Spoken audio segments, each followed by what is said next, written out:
আজকে বানাবো মাছের তেলের চচ্চড়ি। বিভিন্ন রকম সবজি দিয়ে করব, আর খেতে এত ভালো হয়। দুপুরে ভাতের সাথে এরকম মাছের তেলের চচ্চড়ি হলে আর কিছুই লাগবে না, এই দিয়ে খাওয়াটা দারুণ হবে। তাহলে চলো বানিয়ে ফেলি মাছের তেলের চচ্চড়ি। এই রান্নাটার জন্য একটা বড় কাতলা মাছের তেল নিয়ে নিয়েছি।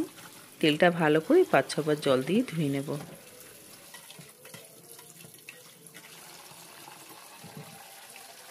মাছের তেলটা ভালো করে ধুয়ে একটা ঝুড়ির মধ্যে জলটা ঝরিয়ে নিয়েছি।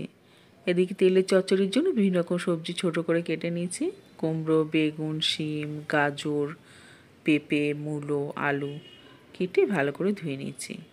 এদিকে কড়াইতে 50 গ্রাম মতো সর্ষের তেল গরম করে নিয়েছি। দিয়ে দিলাম 2টো শুকনো লঙ্কা কেটে, 2টো তেজপাতা, আর দিয়ে দিলাম 1/2 চামচ মতো পাঁচফোড়ন। ফোড়নটা ভালো মতো হয়ে গেলে দিয়ে দিলাম একটা বড় সাইজের পেঁয়াজ কুচি। পেঁয়াজটা লাল করে ভেজে নেব।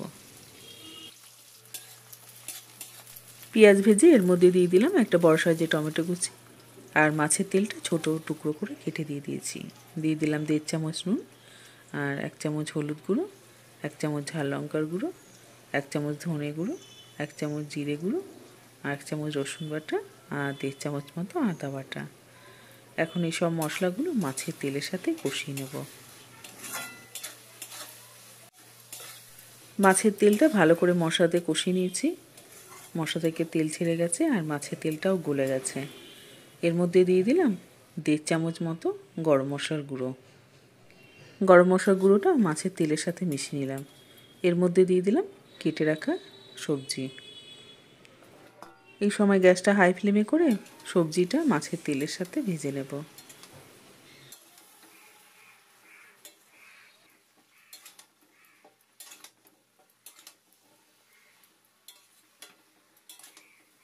সবজিটা কিছুক্ষণ ভেজে নিয়েছি। এখন ঢাকা দিয়ে সবজিটা ভাজবো।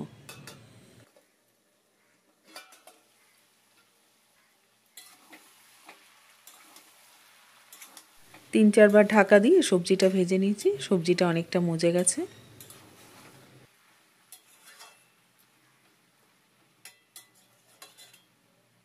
সবজিটা সিদ্ধ হওয়ার জন্য ঢাকা দিয়ে 10 মিনিটের মতো রেখে দেবো। 10 মিনিট পর কড়াইয়ের ঢাকাটা খুলে নিলাম। এখন দেখে নেব সবজিগুলো ভালো মতো সিদ্ধ হয়েছে নাকি।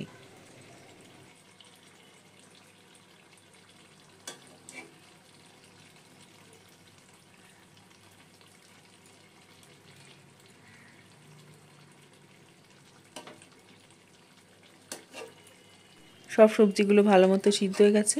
এরপর দিয়ে দিলাম কয়েকটা চেরা কাঁচা লঙ্কা, 1/2 চামচ চিনি, আর তার সাথে দিয়ে দিলাম একটু কুচনো ধনেপাতা। এখন এই কাঁচা লঙ্কা, ধনেপাতা, চিনি সবজির সাথে মিশিয়ে নেব।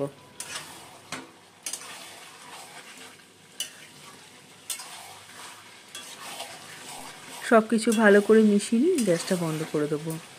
তৈরি হয়ে গেল দারুণ সুস্বাদু মাছের তেলের চচ্চড়ি।